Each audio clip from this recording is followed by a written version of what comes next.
everybody, welcome to another lesson of learning Japanese. Today we're going to cover yet another way to say after A, B. And we've already done this with previous lessons when we used the te form of a clause, such as clause 1, te, clause 2 to be to express that sequential relationship that clause 1 and clause 2 have. We've also gone over the atode construction, which means after basically, and both of these are kind of just expressing the same thing. Something happens after something else, and this time around, this grammar construct that we have for this video is pretty much the same thing. In fact, it's nearly identical to just the te form, clause 1 te form, clause 2 to mean clause 1 and then clause 2.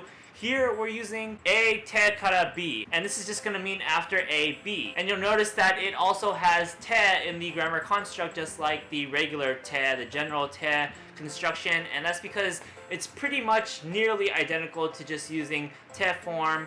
But in this case, it's going to emphasize that sequential relationship that I mentioned earlier. So this grammar pattern is going to be used instead of just the te form in general when you want to have a little emphasis on the sequential relationship between A and B, in that B occurs after A. So as we can probably guess from the construction already, we're going to need A here to be in its te form. After we conjugate it into its te form, we're just going to add that particle kara right after it, and then we're going to link it with the second part of the sentence, and this second part of the sentence can be a completely different clause with its own subject. In this respect, the te kara construction is again similar to the te form construction, but there is one major difference that we need to take note of here, and that is that we can't use this grammar pattern more than once in a sentence. While we can make a sentence go on and on just by using te form, te form, te form to connect multiple clauses together, we can't do that with this, but we can actually use this grammar construct with the general te form construct in the same sentence. So we could use te kara and we could use te in the same sentence to connect three different clauses. And perhaps the last major thing to note here is that this grammar pattern should not be confused with, even though it is easily confused with, using simply kara to mean because, to explain the cause of something basic. And we use that grammar construct when we have the first clause conjugated into something that isn't the te form.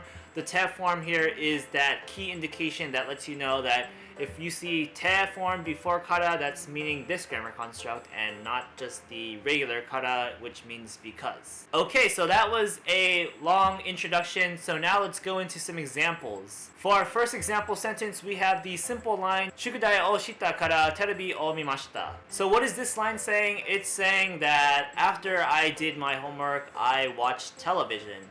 And here, if we break down the sentence bit by bit, first up we see that we have shukudai, which is going to be homework. We have o marking it as the direct object, and we have suru in its te form. Suru turns into shite, and then we follow that with kara because we can do that. And so that first part is going to mean after I did my homework. Then we have the second part, which is terebi o mimashita, and that's just terebi is television, o is marking as direct object, and mimashita is the verb miru, to watch, to see in its past polite form, mimashita. So all together, shukudai o shite kara terebi o mimashita is going to be I watched television after I did my homework, or after I did my homework, I watched television. Really simple. For our next example sentence, we have another simple one. We have Jouji Washington ga dekaketeから部屋を掃除しました. And here we have the line that translates to after George Washington left, I cleaned the room. I cleaned my room. And here we can notice that we are using two different subjects in two different clauses, and that's just as good as using the same subject. So let's break down the sentence bit by bit. First up, we have George Washington, and that's just going to be the name of a person. We have the particle ga marking it as a subject. We have dekakete, which is just going to be the te form of the verb dekakeru. We follow that with kara because that's exactly what we need to do to use this grammar pattern. Then we follow that with the rest of the sentence, which is heya o souji shimashita, and heya here is the noun that means room. We have o marking as a direct object. We have souji suru, which is the verbal noun to mean to clean. Then we conjugate the suru into shimashita because it's the past tense, and we have a overall polite sentence. So Jouji Washington ga dekakete kara heya o souji shimashita is after George Washington left, I cleaned my room. For our last example sentence, we're gonna use the tekakete form with the te form just to show how it can be done to combine 3 clauses into one sentence. For our line, we have 今朝起きたから歯を磨いて料理を作りました. And this line is going to translate to after I woke up this morning, I brushed my teeth and made breakfast. Let's break down the sentence bit by bit. First up, we have kesa, which is just going to be this morning, basically. We have okite, which is going to be the te form of okiru, which means to get up, to wake up, to rise. After the te form of the verb, we have the particle kara, because it's what we need to do to employ this grammar pattern. After that, we have the next part of the sentence, which is just going to be ha o migaite, and ha here is the noun that means teeth.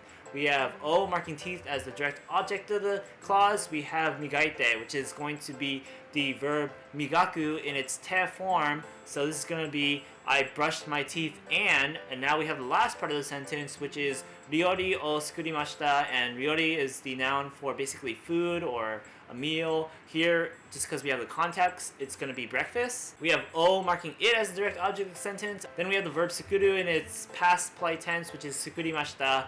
And so we combine all of these together, and again, we have kesa okite kara ha o migaite ryori o sukurimashita is after I woke up this morning, I brushed my teeth and I made breakfast. And yeah, so that is using the tekakete construction to mean after clause 1 or after A, B, or clause 2. We had a slightly long introduction to this grammar pattern just because of the guidelines that we had to be wary of, such as not being able to use this more than once in a sentence and how it differs from just the te form or the atode thingamajigger. But as we can see from the really quick examples that we just did, this is a really simple and pretty intuitive grammar pattern. So do know when to use it. Maybe more importantly, do know what it means when other people use it and how it differs from just using the te form. And yeah, hopefully it will prove useful.